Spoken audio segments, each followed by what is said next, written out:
Fantastic. Good evening, everyone, and welcome to the Town Board of the Town of Ossining special meeting and work session for Tuesday, January 18th, 2022. Please rise and join me for the Pledge of Allegiance.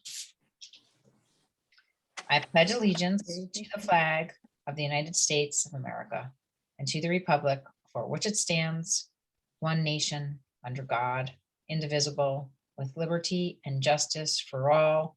And if everyone could remain standing, please, for a moment of silence as we remember the memory of Reginald Lafayette, Westchester County Democratic Commissioner of the Board of Elections, immediate past president of the Westchester County Democratic Committee, who passed away unexpectedly this past Saturday morning at the too young age of 69.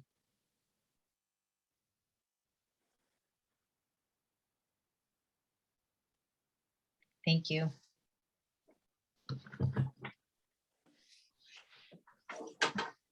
Okay, Councilmember Feldman. Present. Councilmember Minicchio. Present. Councilmember Meyer. Present. Supervisor Levenberg. Here I am. Okay, so we're going to get started with some announcements. I hope everyone had a restful, long weekend and you took the opportunity yesterday to reflect on Dr. Martin Luther King Jr.'s legacy on this holiday, acknowledging his birthday. MLK Day has been deemed a day of service. And although it certainly has been a little challenging in the COVID-19 environment to lend a helping hand, I hope you will find time in your schedule to do so whenever possible. Dr. King's profound messages on equity, justice, and peace should inspire us each and every day, not just one day of the year. The Briarcliff Ossining Ministerial Association held its celebration via a virtual platform this year. So the good news is you can still watch even if you miss Sunday night's live stream. The video recording is available on the Star of Bethlehem Baptist Church YouTube channel and their Facebook page. This year I was especially inspired by the oft repeated quote, paraphrasing Dr. King, which reminds us that the moral arc of the universe is long, but it bends towards justice. We can all take responsibility in our own lives for helping it bend that way. A laudable goal for 2022. We are still very much dealing with COVID-19 surge in our community, but thankfully the data seems to be indicating that cases have peaked from the latest wave and are now going down. There are currently 2,274 active cases in the town of Ossining, including both villages, down by about 200 cases from last week. And there are currently 47,069 active cases in Westchester County, also down by about 3,000 cases from last week. It's definitely great to see the curve heading down, but we continue to encourage everyone to step up and take as many precautions as they can to reduce the spread of this virus. Please be sure to get tested if you are not feeling well. The federal government is providing free at-home test kits to every home in the US, and the link is up today, one day early, so you can order yours at covidtests.gov. That's www.covidtests.gov. I know that it's already been circulating and we posted it earlier on the town Facebook page and Instagram, so you should be able to grab it and get your free tests. Masks and vaccines continue to be our best protection against serious illness. Though breakthrough infections are happening, they almost always produce less severe symptoms than infections among the unvaccinated. Please get vaccinated, get boosted. Please get your children vaccinated if they're eligible. Vaccines and boosters are available at Ossining Volunteer Ambulance Corps. Visit their website at www.ossining.vac.org/COVID-19, ossininvac.org/COVID-19 for more information, as well as many other local pharmacies are also offering these services. We continue to ask you, if possible, to consider donating to Ovac, an extremely worthy cause. Their operating costs have increased significantly due to all of the extra services they have been providing our community in the midst of the pandemic. The link to their webpage where they have a donate button is www.ossininvac.org. New York State's eviction moratorium expired on January 15th. Nevertheless, help continues to be available for those who need it. We do not want to see anyone find themselves unable to put a roof over their heads, especially during the winter and with the economic impacts of the pandemic still felt by so many. Westchester County has resources for people struggling with rent. All you need to do is dial 211 to learn more. You can also contact Legal Services of the Hudson Valley at 877-574-8529, Hudson Valley Justice Center at 914-308-3490, or Westchester County Department of Social Services, 914-995-3333. There's also help for homeowners who may be behind on their mortgage payments due to causes related to the pandemic. That's via the New York State Homeowners Assistance Fund. Applications opened on January 3rd and are available at www.nyhomeownerfund.org, or you can call 1-844-776-9423. We have been posting information about these essential resources on our social media channels and town website, so you can check there if you didn't get a chance to write all this down, or you just watch the recording. You also certainly can call my office at 762-6001 if you have any questions or are seeking any additional information. We will do our best to help you. That's it for my announcements this evening. Do any of my board colleagues have anything to add? Okay. In that case, I think we are going to go to our special meeting agenda. And am I turning it over to Victoria Caffarelli? Okay. I will take it. Okay. Yeah. Contracts, Tyler Technologies. Resolved that the town board of the town of Austining authorizes the supervisor to sign an agreement with Tyler Technologies, Inc. for appraisal services related to a residential and commercial update for the 2022 assessment roll at an amount not to exceed $20,000. Do you have a motion? Almost. No second? on this? Second. Okay, thank you.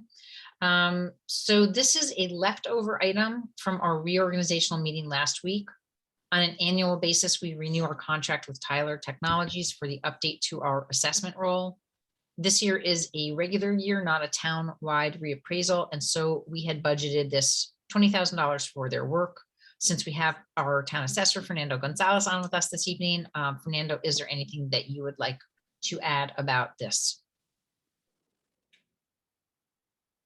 You're muted.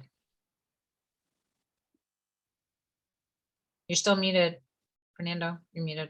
We didn't hear any of that. Start again. Thank you. Thank you. As you mentioned, this is just an update, not a reappraisal as we had back on the 2020 roll. So basically, this update is going to be based on sales ratio analysis by neighborhood and an adjustment to some of the commercial properties based again on analysis of sales. As you know, the market has been crazy. We're still experiencing a seller's market where most homes that go on the market are seeing, multiple offers, and in many instances, the sales are being realized at higher than asking price. So again, a lot of that is more so on the more affordable neighborhoods in the village of Austining, where we're seeing that the more affordable homes there's a larger demand for more affordable homes. So again, we will do the analysis and do the adjustments to the roll in order to publish the tentative roll on June 1st. At a later date, before we send the change of assessment notices, of course, I always publish the list of neighborhoods that are getting adjusted and a history of those adjustments. Okay. Any questions or discussion? Really not looking forward to my taxes going up, however temporary that is. But yeah, I understand that it'll drive the taxes up in the smaller homes. Well, basically, Hopefully temporarily. yeah. Well, basically, this is an adjustment of the assessed value, the typical example is if everybody goes up a certain amount, then everybody retains the same burden, tax burden. But of course, some neighborhoods go up at higher rates than others, and there are others that are, other things that go on the rolls of such as increased assessment due to building permits, new construction, etc., as well as lower assessment due to market values and demolitions of certain structures. So the role is always changing.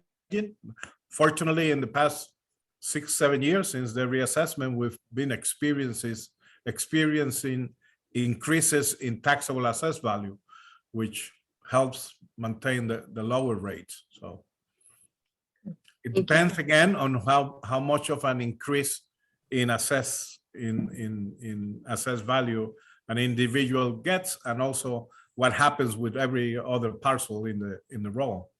So, We ready for a Thank you. vote? Any other questions or discussion? No. All those in favor? Aye. Aye. Anybody opposed? Thank you, and thank you, Fernando, for that very detailed explanation. Appreciate it. Consulting engineer revised from the January 11th, 2022 meeting. Resolve the town supervisor is authorized to continue the intermunicipal agreement with the Village of Ossining to provide engineering services to the town for the calendar year 2022 for a revised fee totaling $102,722.95, which equates to $8,560.25 per month, roughly. Motion? So moved. Second.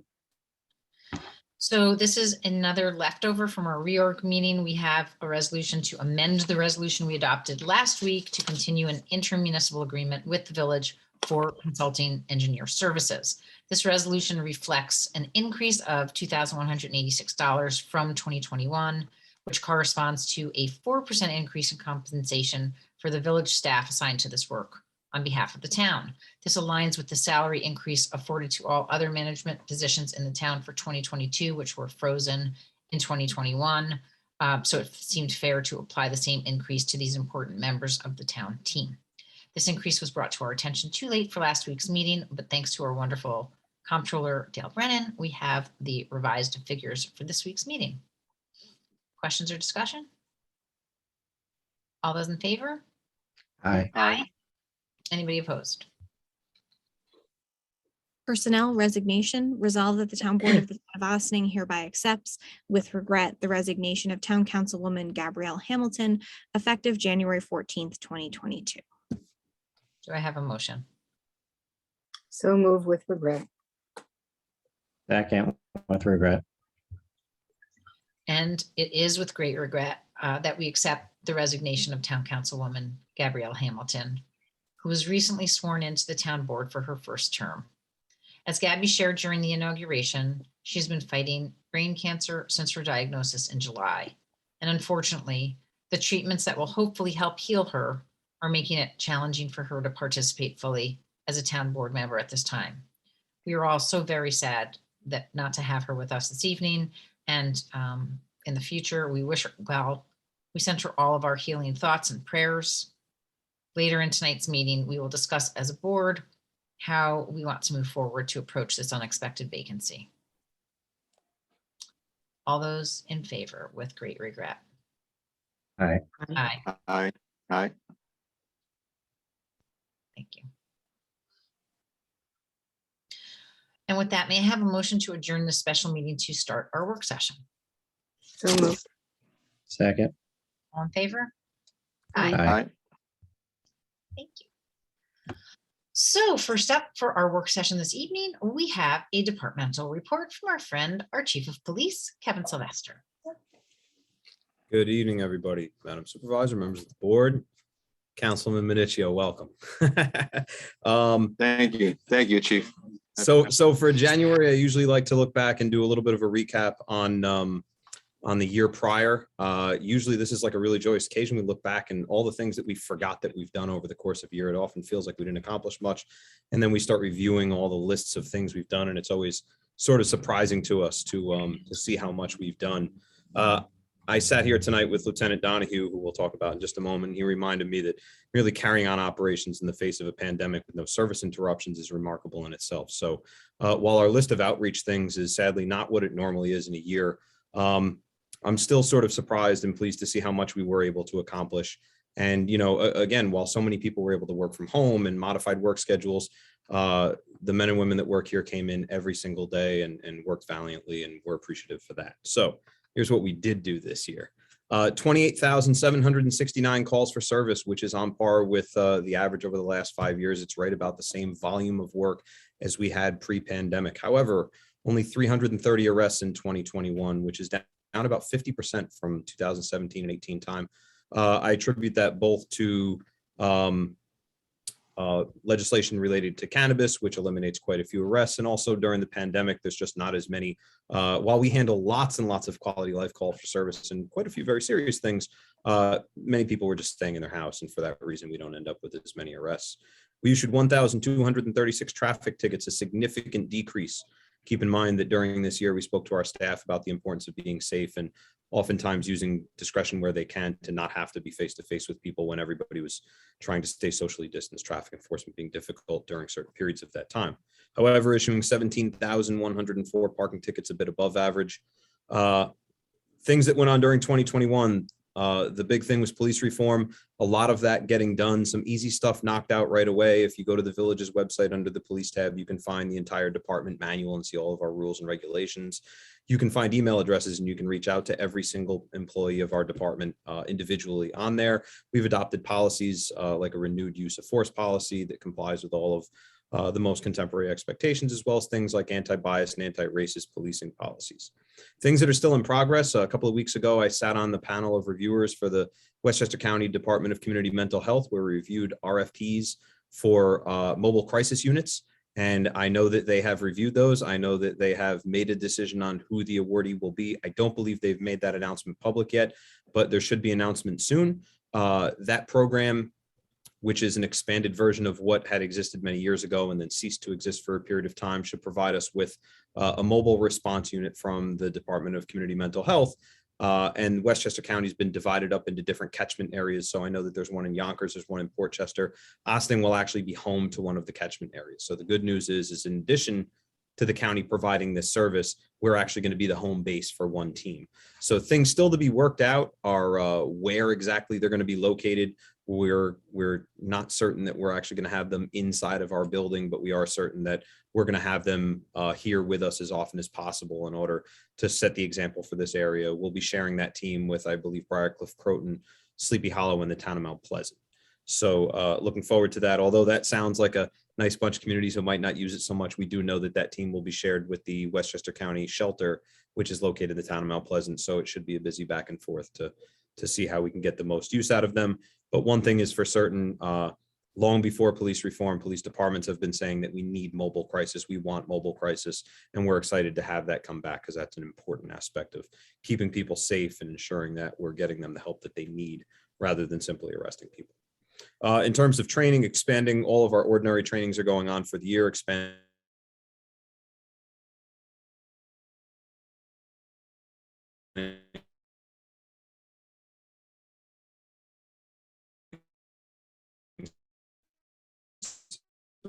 thing. It's a comprehensive wellness and emotional purpose, which is going to be employee focused to take care of some of the in-house things that'll keep people not only healthy, but prepared mentally to go back out on the road and serve the community.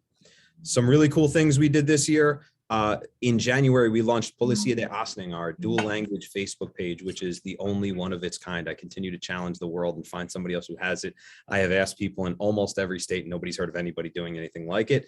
If you've had a chance to check it out, you've seen the really cool stuff that Detective Chavez is doing there. A little different than what most people might consider. We're not doing parallel paths. He's been given full authority to publish things on behalf of the department and the community that he thinks are most relevant to our Spanish speaking community. And he's focusing on doing things like educating people on how law enforcement operates and crime prevention tips and things like that. So something we're really proud of. And to that end, he was selected this year as one of the International Association of Chiefs of Police 40 under 40. So really great stuff there. Unfortunately, with the hurricane in New Orleans, they canceled their conference. However, he will be on a trip to Dallas this year to receive his award in person at the annual conference. So we're excited about that for later this year. We also, this department designed, filmed, produced, and edited and released a countywide recruiting initiative to try and encourage a more diverse group of candidates to take the police officer exam, this year being our once in every 4 years chance to have people take the police exam. We've started to see some of the results of that, not necessarily a more diverse group of candidates here in Ossining. We're still talking to places from around Westchester County to see if overall how our efforts fared. I don't necessarily think that that's because of or in spite of our recruiting efforts. I think that we saw less people take the test this year. And I think that recruiting is not something, and changing the face of policing is not something that's going to happen over a 2-week period for one exam. It's something that's going to happen constantly. So we'll continue working on that. We said goodbye to a few friends this year. We had the retirements of Police Officer Lance Fisher, Lieutenant Jim Montague, and Captain Jeff Giorgio. We also said goodbye to everybody's favorite drummer, CSW Franklin Jackson, and our beloved Animal Control Officer, Mauro Santucci. The end of last year and the beginning of this year, we're implementing a new program as part of our agreement. We are to provide animal control to the town. We have 4 police officers going through animal control school right now. And we may have one more move that we're going to make shortly involving civilian employees that we'll announce soon, to expand our animal control program from 1 person to potentially 4 or 5. So all of that being rolled out now with a greater focus on ensuring that people are licensing their dogs with the change in legislation last year. We did promote Lieutenant Brendan Donahue this year, which is an exciting thing. We don't often get the opportunity to appoint a lieutenant. And in new joins, we have police officers Francisco Valencia, Fernando Dennis, Justin Carlson, Shane Ryan, and Emily Costa, 4 of them going to the academy, with Officer Valencia being a transfer from Tuckahoe.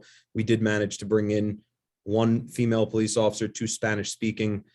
We've made just such an effort, and essentially with civil service, something that we're addressing through Westchester County and New York State Chiefs, it really does limit our ability to go out and handpick who we're looking for. Some outreach stuff we did the senior parade for the students graduating this year who weren't able to have a traditional graduation. We did books and badges reading programs. We closed Spring Street for Bike Day. We had Chess with Chavez. I don't know that he adopts that name, but that's what I'm calling it, and I like it. So we're calling it Chess with Chavez, which was a remarkably successful program using something so simple as the game of chess in order to create really great and deep human interaction. We had dozens of people show up to every session. I didn't think it was going to work. I didn't go to it. Lots of people did. Really, really proud of the efforts he's got there. We had a pumpkin patch at Halloween, and we did the candy cane run at Christmas time. So things for this year, 2022 coming up, rethinking the way we engage with our young people. We've had meetings with the school district to find great ways that we can engage with our student body, particularly in the middle school and high school times, where adolescent years where growing up can be difficult. Last week, I took over as Westchester County Chiefs of Police president of the association, and in July, I'll take over as president of New York State Chiefs.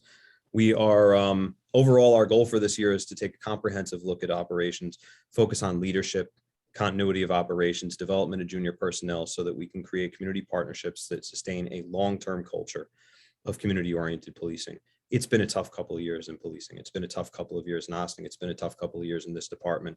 Our goal this year is to bounce back for that and remind everybody exactly how great we have it here, what a good police department we have, what a fantastic community.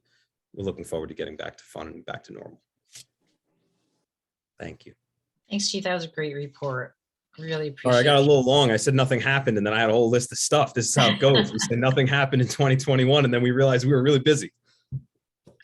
I think the focus on community policing, which I know has sort of been a top priority of yours, to hear that that's going to continue, and that you're kind of bouncing back from what we absolutely know has been a very difficult time for police departments across the country. We know that you always work on best practices, and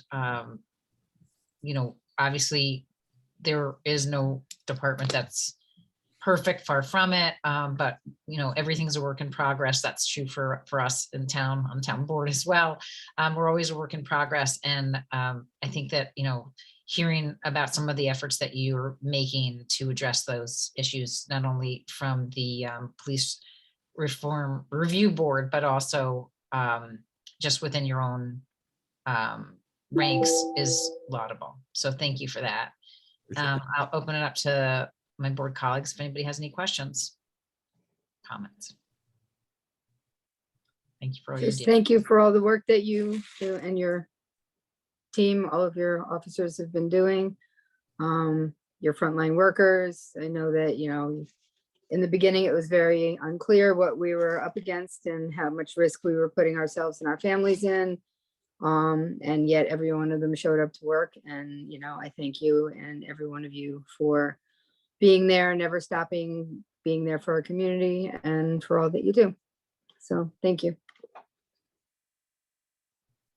Would love to see more of them vaccinated. We're not going to have that conversation in a public meeting. Anyhow, I heard that we lost a bunch of people to COVID in the last couple of weeks. So, they were out for down We've for had our fair share of challenges. We appear to be at nearly full staff right now, and we're excited about having a happy and healthy staff that's here and able to come to work. Good to know. And congratulations on your 2 titles in It'll be a county busy and year. state. It's gonna Absolutely. be a busy year. It's a good opportunity for us to go and starting to address some of the issues that we've got in front of us. Like the civil service thing is really challenging to try and sit here and continue to tell the community time and time again that we can't find. It's not that we can't find suitable candidates to be police officers. I'm very excited about the people we've hired, but to tell people that we don't have candidates from different underrepresented groups Yes. and simply say that they're not there it's not acceptable. So we've got to find better ways to make this job more accessible to people. Once every 4 years is not enough. So I'm looking forward to that being part of the conversation. We've already started some of that with our legislators, and we're hoping to get some movement on that in the next year. Fantastic. Any other questions or comments? Chief, one question.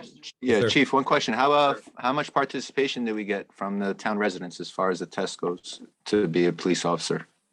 So unfortunately, the Westchester County will not allow us for town outside residents to be on our local list for a village police department. I did keep an eye on some of the town residents. I've seen some of them at the top, and I'm to understand that I believe at least one of them has already gotten an offer from, or was in that group that got offers from other departments. Unfortunately, not from here.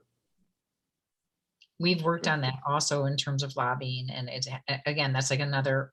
We have, it goes back to a county law from like 1954 that they're unwilling to change, or if they do, they'll unravel the entire system, which may not be such a bad thing.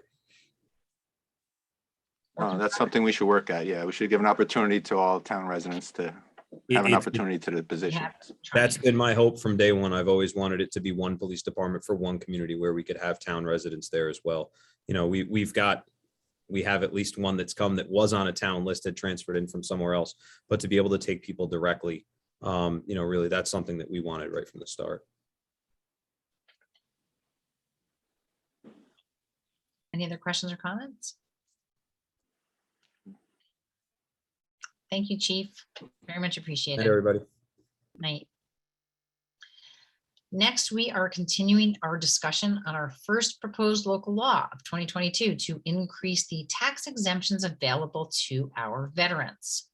Our town council has drafted a local law, and our assessor Fernando Gonzalez has prepared an analysis to illustrate an approximate impact of this local law on town general and town outside taxpayers, which I believe you have determined is fairly nominal. Fernando, is that not true for our average property owner? I'm going to turn it over to the town, Christy Tomadana, to walk us through the law, and Fernando to share with us his analysis. Yes, so there are currently, and Fernando, please jump in because obviously you're the expert. There are 3 opportunities for veterans real property tax exemptions. There's the eligible funds exemption, which the town does currently have on the books. There's the Cold War Fund exemption, which is also on the books. And there's the alternative veterans tax exemption, which the town back in 1984 opted out of. So what Fernando was proposing was to implement the alternative veterans tax exemption, which is just a straight exemption on the assessed value of your property. So it reduces it by a certain amount based upon your eligibility, which is the type of veteran that you are as defined in state law, and also increase the amount of the eligibility exemption for the Cold War veterans, which the town currently has, but at a lower level. If you're eligible for the alternative veterans tax exemption, that's your primary one. And presumably that's going to give you the greatest benefit if you're eligible. If you're not eligible, or if one of the other exemptions gives you a greater benefit, you can still be eligible for that. But you can't have all three, basically. So the law that's being proposed is that it's going to implement the alternative veterans tax exemption at the maximum permitted levels, which includes designating the town, which it is under state law, as a high appreciation municipality, which has to do with the fact that STAR exemptions are already being implemented. The county did do this earlier, or I believe late last year. And because the county is a high appreciation municipality, the town being part of the county is also part of that. So if anyone has any questions, I'm happy to answer them. I hope that's relatively clear. It's a little bit of a complicated situation. Fernando can also obviously weigh in on anything I missed, or on the actual financial implications to the town. But really, it's just a matter of redistribution of the tax burden.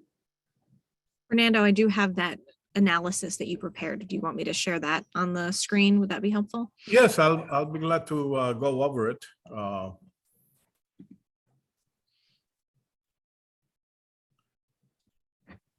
Yeah, basically, this analysis was done with the idea to provide you with a number of what the impact would be.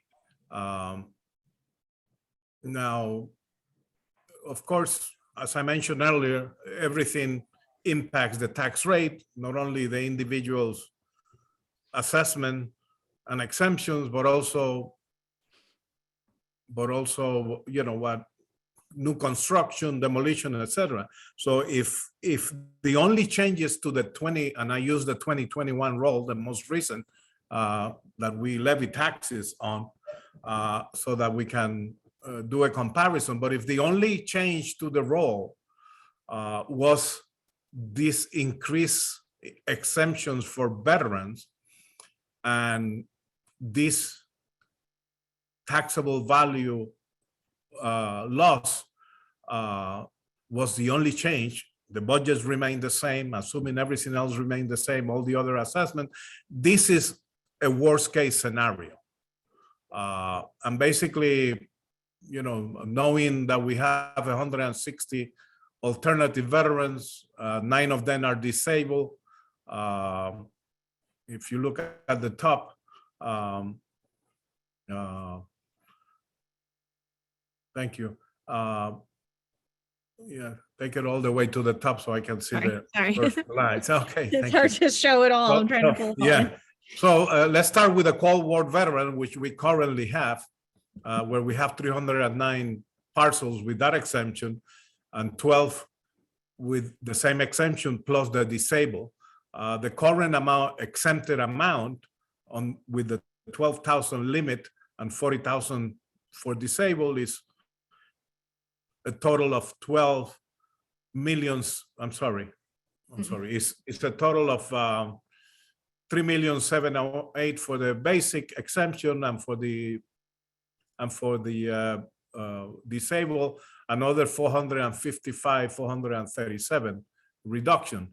Now, if we increase them, if you move over to the right, if we increase the limits to the proposed 75,000 for the basic and 250,000 for the disabled,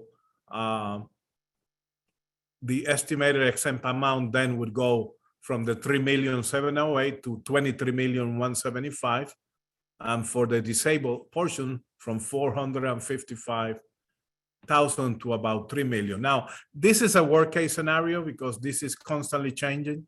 When a veteran gets a disability rating of, let's say, 90%, the system gives him 45%. So there is a fluctuation, and this is not exact numbers because, again, it's always changing. Now, the alternative, the old vet, the 458, the town never adopted it. I don't know if I had mentioned this, excuse me, because when that alternative veteran exemption was proposed, it had a 10-year sunset. So many municipalities, including the town and both villages, never adopted it and kept the eligible funds.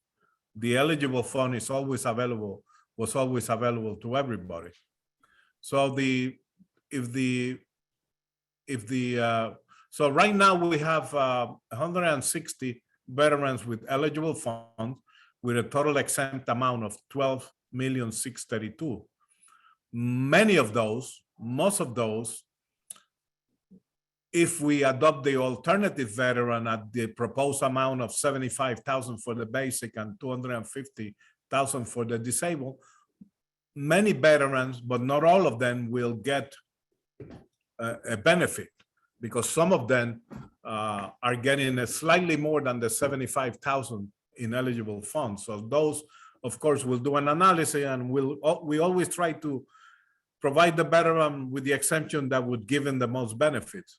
So it is estimated that if we adopt the proposed alternative vet exemption, the exempted amount would go from 16,796,000 to approximately 40,425,000. But then again, if we lose the approximately 12 million on eligible funds, then the additional exempt value would only be 23,628,000. Now, the Cold War, which we have 71 in the town outside, 3 of which are disabled, we are currently providing exemption with the 12,000 reduction, which is the basic, and the 40,000 for the disabled. We currently providing exempting 852,000 basic and 120,000 eligible funds.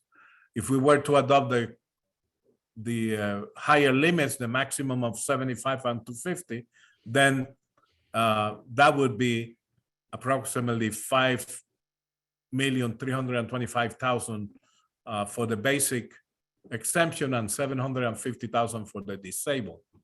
The proposed alternative in the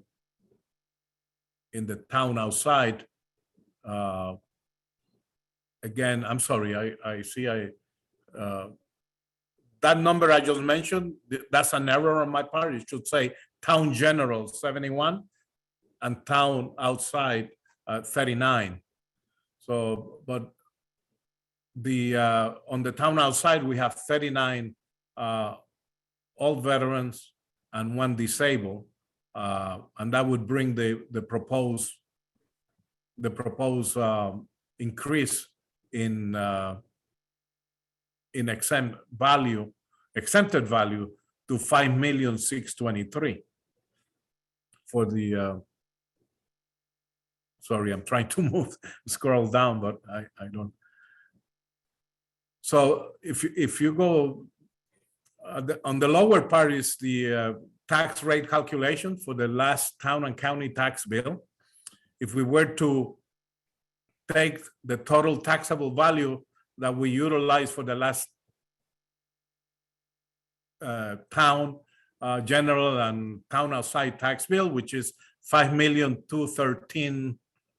I'm sorry, 5,213,448,426 for the town general, and 9,477,895 for the town outside. You see all the way down that the decrease in taxable assessed value for the town general is minimal. And if you look down all the way to the right, you will see the rate. I can't see the rate because I have the Changes. the changes to the rate. It's less than a penny Yeah. on the town general, and I'm sorry, less than a penny in the town general, and about 3 cents, I'm sorry, 3 cents per thousand of assessed value for the town outside. And of course, highlighted in yellow all the way down on the left, I took the average residential assessed value for the town general, multiplied by that increased rates because of the increased exempt value, is about $1.58 for an average town general home assessed at about $458,000. For a town outside resident whose average assessed value is $404,000, is an increase of $12.24.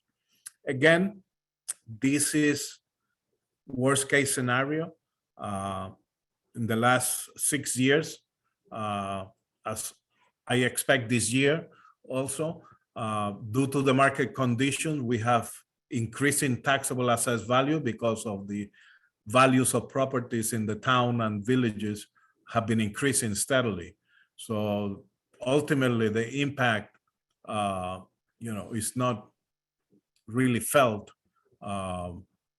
because we will have substantially more increase in taxable assessed value due to equity increases in the roll. Thank you. So the bottom line is that $1.50 or $12 a year. Yes.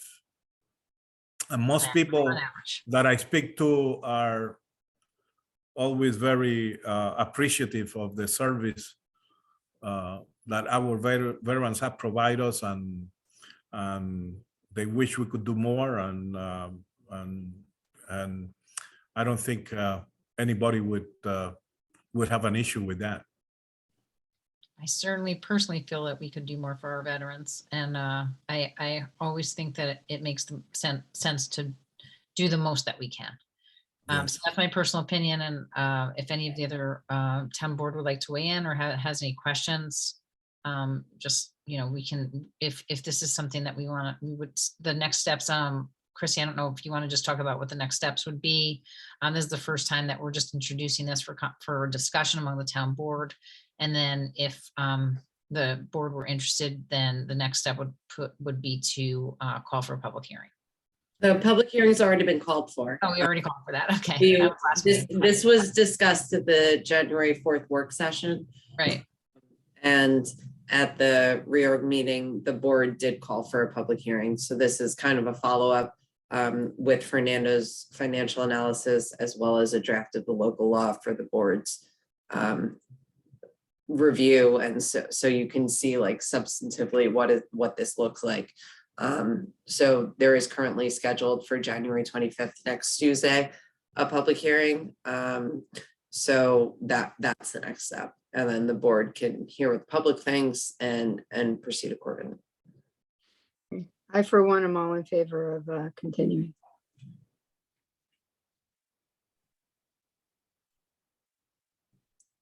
Anybody else? Yeah, I just have one question for Fernando. Thank Fernando for a great presentation. And I'm always in favor for veterans getting their exemptions because they gave their all for us. So just the question that I had was, what's the most contributing factor from the difference in the tax increase for the town outside and the town general? What are the factors? Maybe I don't see it in the spreadsheet that you have, but if you could just give me that contributing factors of what the difference would be. Well, the contributing factor is that instead of providing the veteran that has the basic exemption on both ends, on both the alt and the Cold War, currently they're getting a reduction of 12,000 in assessed value, which is nothing. You know, when you think about it, it's pennies.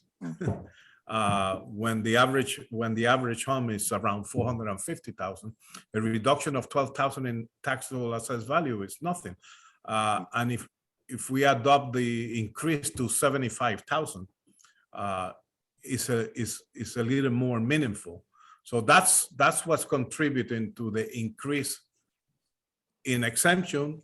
And an exemption, basically what it does is lowers the amount of taxable assessed value that we use, the total taxable assessed value, in order to divvy up the levy and come up with a tax rate. So it's again, we're providing a slightly higher benefit to the veteran. Fernando, just to Yeah. clarify, I feel like that you're not quite getting at the question that Councilman Minichia was asking. He was saying, why is there such a difference between the town general I'm sorry. and the unincorporated town? Is that correct? Okay, just want to make sure, right? Yes, thank you. Yeah, and it's just basically because the unincorporated town, that's a smaller pool of taxpayers and it's not spread out, and you're paying a lower overall, your town general taxes are a lower portion overall of the taxes that you pay. So it's a smaller percentage. The villages pay into the town general. Yes. Right, 2 villages pay in town general, so it's a bigger, right, it's 10,800 parcels total that are paying into that town general, so. And the taxable assessed value is like 1/5 of the town general. So a decrease on town outside is going to have more of an impact than a decrease on town general, because the total assessed value of the pool is smaller. So $75,000 decrease per parcel is going to be more impactful in that smaller pool than in the town general. How many parcels are in an Understood. unincorporated? Just to Around clarify. 2,000. So 2,000 parcels that you're taking a percentage of 2,000 versus a percentage of 10,000. Did I say that right now? 10,800? 2,200, yeah. 200, 10,200. Yeah. Thank you. Other questions or discussion? Okay, we'll continue work on this and we'll have open it up to the public at our next meeting. Thank you. Anybody else? Before we go on? Okay, Councilman Bell? No, you're good? Okay. So next up topic is noise in the Crotonville section of town and maybe some other places. Since about April of 2021, we have been hearing complaints from some residents in Crotonville about noise, which seems to be stemming from the operations at the Croton-Harmon Metro North Station. By way of some history, noise complaints from the station are not new. And about 20 years ago, in 2003, the village of Croton was successful at negotiating with Metro North new protocols to reduce the noise as much as possible from the station without significantly hindering their operations. In the past, the noise was more impactful to residents in Croton. The recent noise complaints seem to be impacting residents in the Crotonville area of Ossining and surrounding neighborhoods more significantly. With the help of the offices of our state legislators, Senator Elijah Reichlin Melnick and Assemblywoman Sandy Galiff, we have been communicating these complaints to Metro North on a regular basis, but unfortunately the noise continues. In response to these complaints, Metro North did conduct noise measurements this past fall with their internal team, comparing noise levels at 2 homes on Old Albany Post Road outside the homes and in the Croton-Harmon Station commuter lot at those same times. We anticipate the study will be finalized by Metro North in the coming days, and we feel that we are going to need some expert advice to unpack their report. The residents have shared that the noise measurements that Metro North collected are likely not going to reflect the noise that they have been experiencing for months now, because the noise was not present during the times that they were measuring. Unfortunately, the nature of the noise has been unpredictable. The residents have shared that some days the noise is worse, some days the noise is better, and that there doesn't seem to be a pattern to when the noise occurs. For example, it's not necessarily mostly at night, mostly in the morning, mostly on weekdays, etc. So it is certainly an unfortunate coincidence that Metro North was unable to capture the noise during their sampling periods. We asked our town planner, Valerie Nostra, for some advice on engaging a noise consultant, and she recommended B. Lang Associates. We would like the town board's permission to engage B. Lang Associates to help evaluate the Metro North proposal and advise on potential next steps. Valerie, can you share with us why you recommended this firm? And then I'll open it up to the board for comments or questions. Sure. I think, well, first of all, the firm itself, we work with them on a number of projects, especially ones where there's concerns within communities dealing with noise. But I just wanted to talk a little bit more about why I advised bringing in a noise consultant on this particular project. So a lot of times when you do have projects before you in front of planning boards or within the community, and there's a noise analysis that's required, it's very straightforward to some extent, the noise report itself. But in this situation, the source of the noise is still yet unidentified, nor are any solutions or mitigations associated with this particular noise. And so as a result, it's even more important to bring somebody in who's going to be able to review the methodologies as well as the report that's produced, and then be able to provide not only comments to the report itself, but if there are solutions or mitigation that needs to be conducted, that they also weigh in on what is proposed as a result of the analysis. Thank you. Town board, any questions or discussion? Okay, have they had experience with railroads before or other entities? So in that particular thing, do I know they have experience with railroads? I believe they do. And that's something that, you know, clearly if you would like qualifications from them, that's absolutely fine. I think I recommended this particular firm mostly because this thing started ramping up about a month or so ago. And there was already a test that was, you know, Metro North was already sending out their noise, you know, to take, yes, thank you, noise specialists to take measurements. And at that point, it seemed almost, you know, an immediate situation. That being said, I'm working with them right now on a water filtration plant near Westchester County Airport. So we're dealing with airport noise as well as filtration plant noise. So they are used with utility type of, you know, land uses. Okay, and you've worked with them for a while. Yes. But again, we can easily send over additional qualifications. Like I said, this was more of an immediate response to what was taking place. And now we're clearly at the, you know, at the point in time in which they're going to release a report soon. And the town, I'm recommending that the town engage somebody that's going to be able to really sift through the report and maybe suggest some additional measurements or some additional analyses that might be required. Okay. Taken a preliminary look at this, like they've on behalf of the town. So they've already engaged the town in discussions and productively. I was involved in some of those discussions. I'm not an expert at all, but they certainly do have expertise in this area, and we're able to have discussions and ask pertinent questions. Okay, thank you. I know we didn't speak about the price yet, but I guess there's going to be a price when we give the scope of work of what they're going to do. Is that correct? I think it depends on exactly what it is that we're going to ask. And I think We're initially looking for. what we'd like, I'm sorry? No, yeah, what we're looking for, but also if we do find, when we get the analysis of the report, what are usually the remedies that take effect afterwards?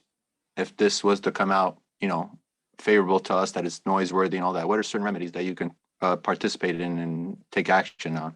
Well, I think that, again, most likely the remedies would be, we would be asking Metro North to take action if in fact it's associated with noise from their yard.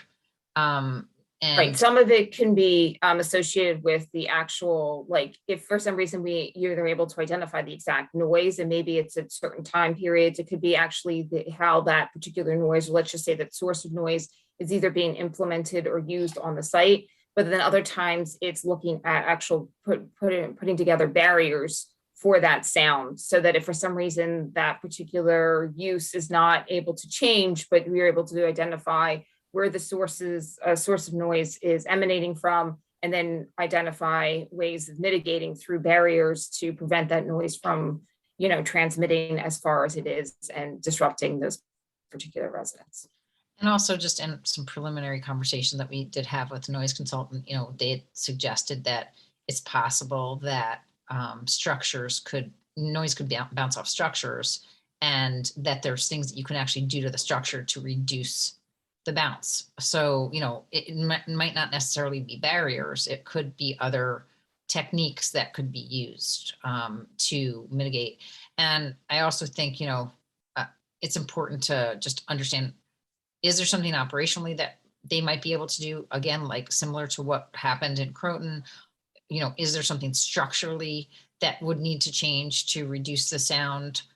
Whether, external barriers or other types of structural improvements that could be made. Again, do things get shifted around? So we don't know. We don't know yet if the noise, I think that you could, say that most of us believe it is coming from there, because just observationally, it seems that way. And certainly our neighbors who've been complaining have taken enough trips to the yard to sort of try to, put the puzzle pieces together. And it certainly seems like that's what's happening. But because we haven't had any official hard data from, an independent source at this point, it's difficult to make the case. So this would be a better way for us to make the case and then have some productive conversations with Metro North from taking it from there, we believe. So again, in terms, back to your question, Councilman Minichio, I don't think yet we exactly know. So that's why we wanted to sort of take it in a step phase, which would be, let's start out by saying, let's now have the noise consultant analyze the report that Metro North will be delivering, and then maybe just determine from there what suggested next steps would be. And from there, we would come up with what we think the approximate cost would be for us, and possibly see if there's other areas to get some revenue sharing. Cost sharing, not revenue, cost sharing. But we don't yet know what that might be. Good. Okay. Is that something generally? I don't know. Anybody else? Questions or general consensus? That this, Yeah, I think this is a good step, and glad we're doing something. Okay. Yeah, having our own data is important if they're just gonna, be taking readings when there's no noise. So. It is. Right, and I suspect that, that they'll review the noise report, but then might also suggest some additional analyses that need to be undertaken. Right. Yes, correct. Okay, so with that, I think we're moving on to our next topic of discussion, if we're done. Okay. Have a good night. Thank you, you too. Good night. Right. So in our special meeting earlier, we accepted with very, very much regret the resignation of town council member Gabrielle Hamilton, Gabby, as she likes to be called. This now leaves a vacancy on the town board. So we would like to take a few minutes now to discuss as a board how we're going to handle this vacancy and selection of a new board member to serve for the remainder of this calendar year. Right now, we have two options. We could fill the vacancy for the remainder of the year, which of course is most of it. And the selected candidate would need to seek election to the unexpired term in the general election. So that would be the remaining 3 years of the unexpired term. Or we could just not fill the vacancy and operate as a 4-person board for the remainder of the year. This has not been the past practice by the board, though we have had earlier notice for the other two that the last, 2 boards that I led had done, and also I think even prior boards. And it could potentially be unproductive, I think, to have a board that's not fully constituted. We circulated to the board, and I'm going to ask Victoria to share on our screen now a posting that the town used for a vacancy in 2017. And assuming the board would like to fill this vacancy as per past practice, maybe if we agree generally to the posting, and then we may want to indicate some additional special considerations.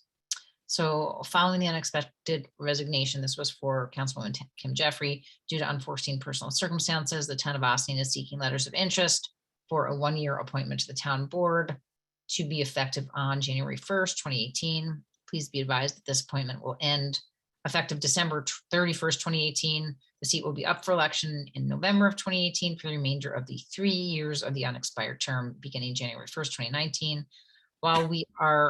While all are welcome to apply, the board will be giving special consideration to those who live in the unincorporated area or the Briarcliff Manor portion of the town of Austining. All interested parties submit their letter to and resume to the Office of Town Supervisor.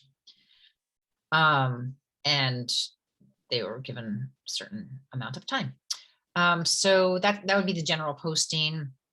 I actually think that we should offer special consideration specifically for unincorporated area residents, because we do not have any representation from unincorporated, and we are the local government for unincorporated, and maybe not in this particular posting. Okay, I think you can take that posting down now, Victoria, so we can just talk. Thank you. So I think that, again, I think it should just say unincorporated, and I also think that we should include something about increasing the racial diversity of our board. So to reflect the constituency that we represent, that additional special consideration would be given to people of color. Any comments or suggestions or thoughts on the matter? I absolutely agree that we need to give priority to somebody who lives in the unincorporated area. It would be good to have at least one person who lives in the unincorporated area for who we're responsible for their zoning to be on the board.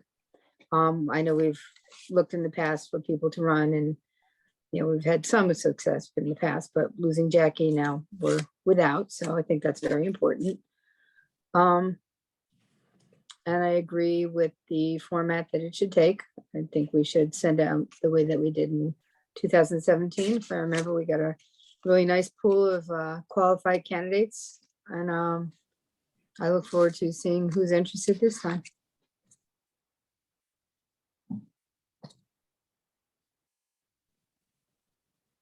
I agree, and I think we should try to fill it. I don't think we have to rush necessarily, but we can start interviewing people, meeting with people. Hopefully we get a big applicant pool. Somebody checks all the boxes that you mentioned, and we'll go from there. Councilwoman Minshew?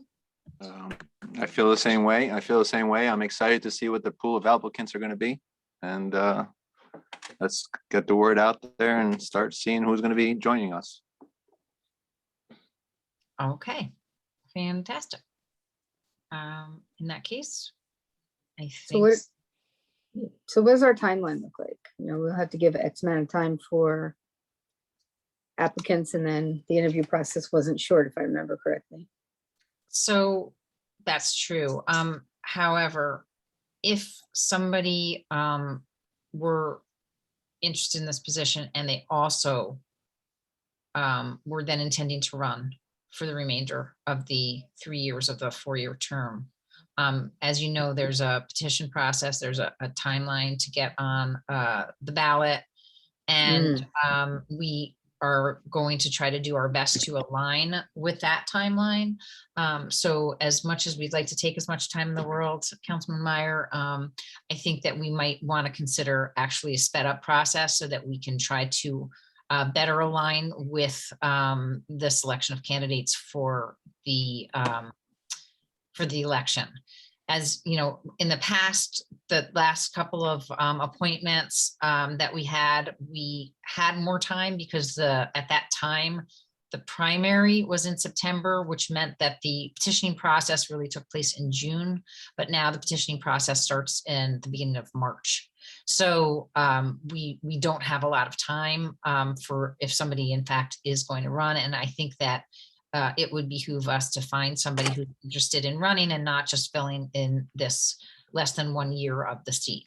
So that would be my recommendation, is to try to align with that process, which would mean that basically we put out notice tomorrow, most likely give everybody until, well, let's see, I'm going to turn this over to Victoria Caffarelli, because we did talk about this and what that would look like. Yeah, so if we push it out tomorrow and we think about a due date of January 28th, which is a Friday, that would be about 10 days that the applications are, people can submit their names that they're interested. And then that would leave us we could look at some interviews the week of January 31st if the board is interested. And then we have our meetings in February if somebody really stands out and we're ready to do so, potentially at the February 8th meeting, or if not, we could always do a special meeting the following week or at the regular meeting then the week after that. And it's actually not too much of a sped up process. I do have to say, when I found this posting, I think it was dated like November 20th or something, and applications were due by December 1st. So we're kind of affording a similar length of time for people to put in applications. And it also pretty much aligns with what we typically put out there when we have job openings for the town. I think 10 days is certainly more than fair. Give people a weekend to pull it together. So we can definitely get something up there that is similar to the posting from 2017. Perhaps we can add a statement about our affirmative action policy or hiring policy to address some interest in creating a more diverse board, and get it out there tomorrow. It's good to me.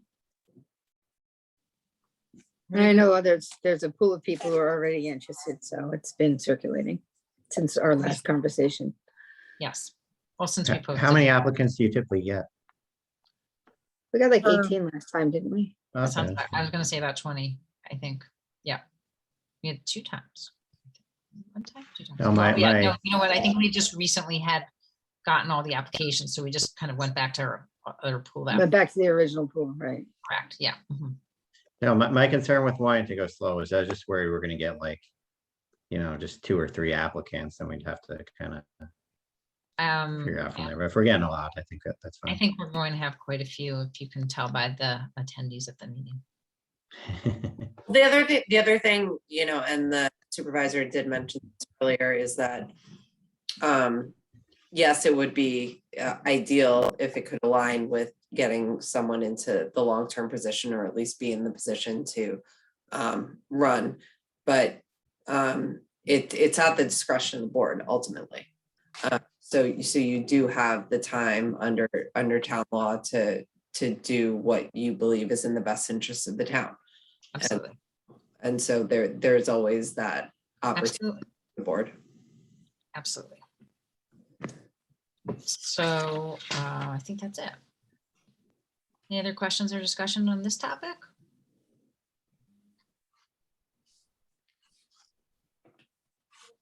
Okay, in that case, if I could have a motion to adjourn for advice of counsel and personnel. So moved. Second. All those in favor? Aye. Aye. Aye. Okay, thank you, everybody, for joining us. We'll be back next week with a regular meeting on January 25th. We are grateful to the state legislature for extending the authority for holding remote meetings, so we will be continuing via this format for the foreseeable future. Please subscribe to our email blasts and and check our website for Zoom access info weekly. You heard the general description for anybody who's still on the meeting who is planning to send in their letter of interest and resume. Feel free, you can get that into us, I think starting tomorrow, most likely, right? And then, you can email it to tc@townofboston.com, just town council, or also to vcaffarelli@townofboston.com. Have a great night, everybody. Good night.